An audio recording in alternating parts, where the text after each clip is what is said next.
Pada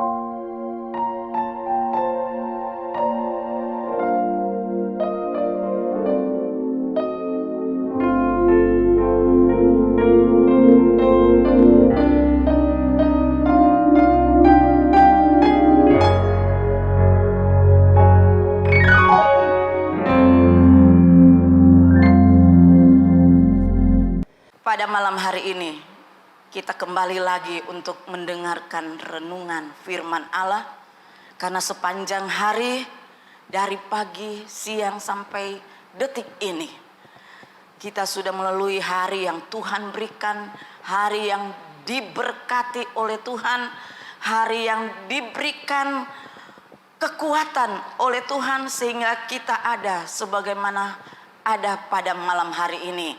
Kesehatan yang terutama yang Tuhan berikan, kita patut mengucap syukur.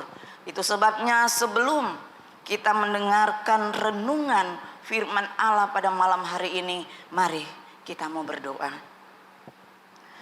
Terima kasih Tuhan Yesus akan hari yang Tuhan sudah berikan bagi kami. Dan sepanjang hari ini Tuhan sudah menolong sampai kami datang kepadamu. Malam hari ini kami mau disegarkan oleh kebenaran firman-Mu. Berikan tanah hati kami yang baik, yang subur, supaya kami boleh mendengarkan firman Allah, boleh bertumbuh, berbuah guna hormat kemuliaan nama-Mu. Terima kasih Tuhan Yesus, dalam nama Yesus kami mau dengarkan renungan malam ini. Haleluya, amin. Puji Tuhan, kita akan melihat di dalam Yesaya 45 ayat yang ke-7. Yesaya 45 ayat yang ke-7, di sana firman Allah katakan, yang menjadikan terang dan menciptakan gelap, yang menjadikan nasib mujur dan menciptakan nasib malam. Akulah Tuhan yang membuat semuanya ini. Puji Tuhan. Kalau kita melihat di dalam Yesaya 45 ayat 7 ini, ada 4 perbuatan Tuhan di sana, yaitu Dia jadikan terang, gelap, mujur, malam. Mari kita melihat yang pertama, terang. Sama-sama kita ketahui bahwa terang itu dalam Kejadian 1 ayat 3 Tuhan menciptakan pada hari yang pertama. Tapi kita melihat di dalam Mazmur 27 ayat 1 dikatakan, Tuhan adalah terangku dan keselamatanku. Kepada siapakah aku harus takut? Ini adalah salah satu ungkapan daripada Raja Daud. Dia berkata bahwa Tuhan menjadi terangku. Tuhan yang menjadikan terang saya dan saudara dan menyelamatkan. Kepada siapakah aku harus takut? Pengalaman Raja Daud ini, ya, kita tahu bersama bahwa dia adalah suka bermazmur dan juga dia seorang pemuji Tuhan dan memiliki pengalaman perang, ya, dapat mengalahkan Goliat. Dia adalah seorang pemberani. Kalau saudara membaca dalam 1 Samuel 17 ayat 37, Tuhan yang telah melepaskan aku dari cakar singa dan dari cakar beruang, Dia juga akan melepaskan aku dari tangan orang Filistin. Luar biasa Daud mengalami hal ini. Dia katakan bahwa Tuhan tidak pernah membiarkan dia. Dan di dalam Injil Matius 5 ayat 14 sampai 16, dia katakan, kamu adalah terang dunia. Kota yang terletak atas gunung tidak mungkin tersembunyi. Ya, bahwa Yesus berkata bahwa saya dan saudara adalah terang dunia, ya. Kota yang terletak di atas gunung tidak tersembunyi. berarti saya dan saudara dilihat oleh dunia, ya. Yohanes 9 ayat 5 di sana katakan, selama aku di dalam dunia, akulah terang dunia. Yesus menjadi terang dunia, ya. Yang kedua, kita melihat gelap. Mazmur 91 ayat 5-6, engkau tidak usah takut terhadap kedahsyatan malam, terhadap panah yang terbang di waktu siang, terhadap penyakit sampar yang berjalan di dalam gelap, terhadap penyakit menular yang mengamuk di waktu petang. Ya, puji Tuhan, firman Allah ini datang kepada saya dan saudara. Dia katakan, engkau tak usah takut kalau kita berjalan di dalam kegelapan, ya. Bahwa terhadap penyakit sampar yang berjalan di dalam gelap, terhadap penyakit menular yang mengamuk di waktu petang. Dan inilah hidup kita sehari-hari, di mana kita berada di dalam lingkungan yang benar-benar menakutkan. Ada penyakit sampar kata firman Allah. Tapi umat Tuhan, dia katakan kita tidak usah takut. Ada lagu pujian, ya, judulnya El Shaddai, Allah yang Maha Kuasa. Dia tidak memberikan kita roh ketakutan, ya. Yohanes 12 ayat 46, aku telah datang ke dalam dunia sebagai terang, supaya setiap orang yang percaya kepadaku jangan tinggal di dalam kegelapan. Jadi Tuhan yang sudah datang, Tuhan yang menjadi terang dunia, supaya saya dan saudara itu tidak tinggal di dalam kegelapan. Yang ketiga, mujur. Yeremia 12 ayat yang ke-1. Engkau memang benar ya Tuhan, bila mana aku berbantah dengan engkau, tetapi aku mau berbicara dengan engkau tentang keadilan. Mengapakah mujur hidup orang-orang fasik, sentosa semua orang yang berlaku tidak setia. Haleluya. Dia katakan, mengapa mujur orang-orang fasik?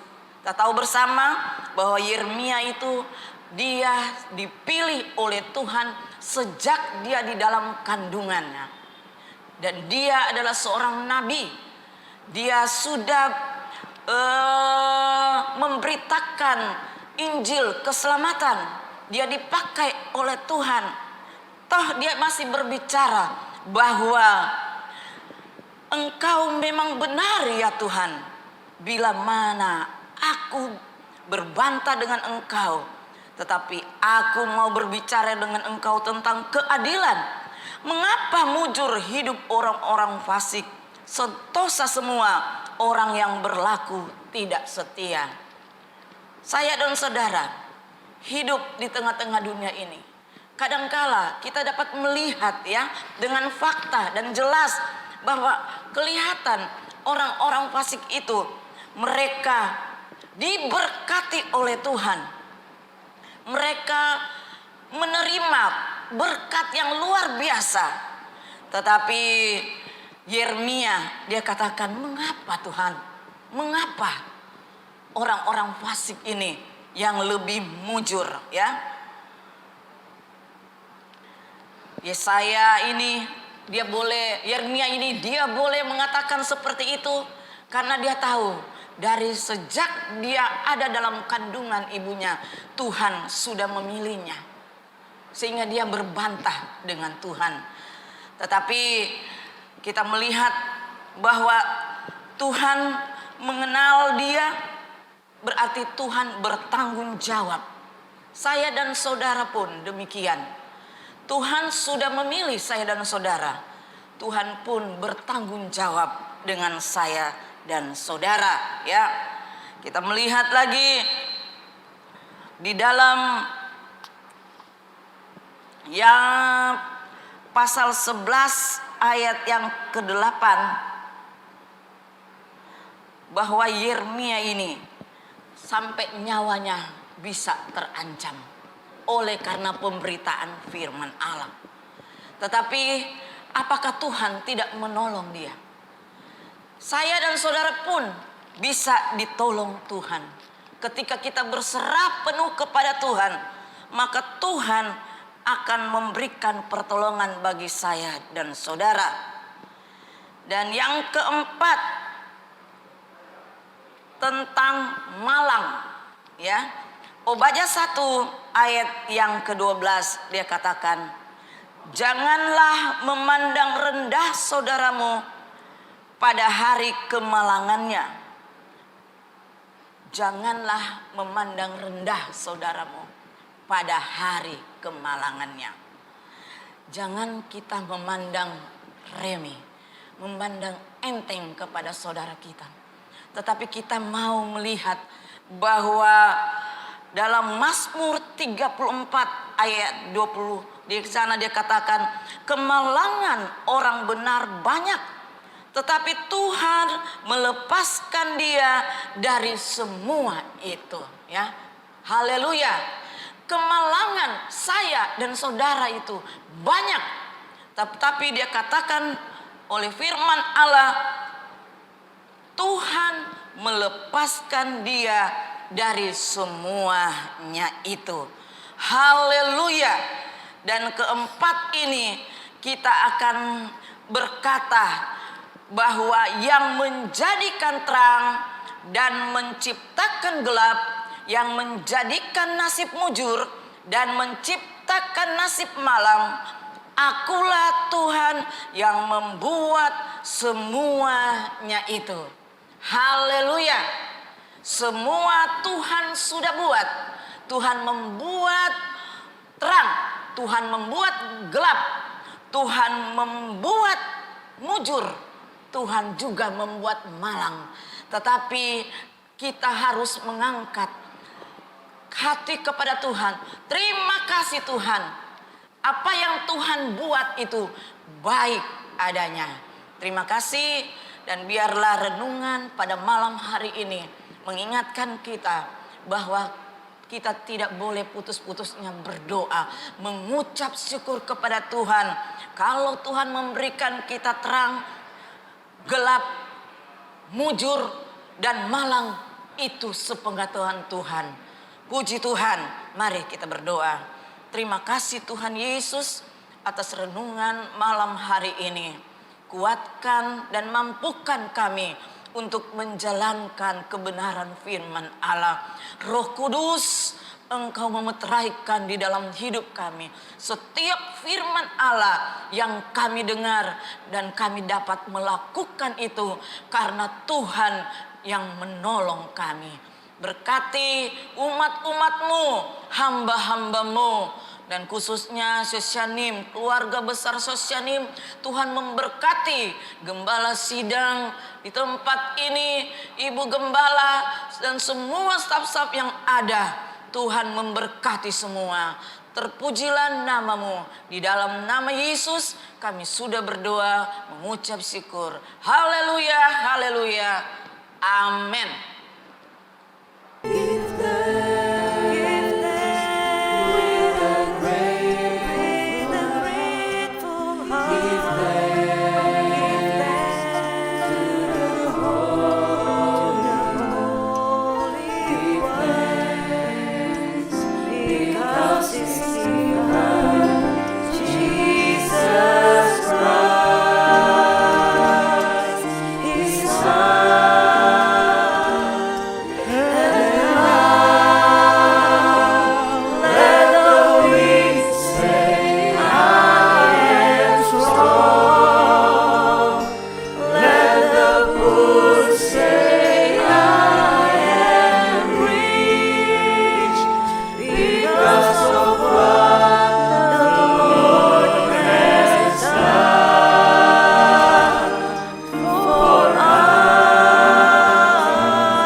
give thanks.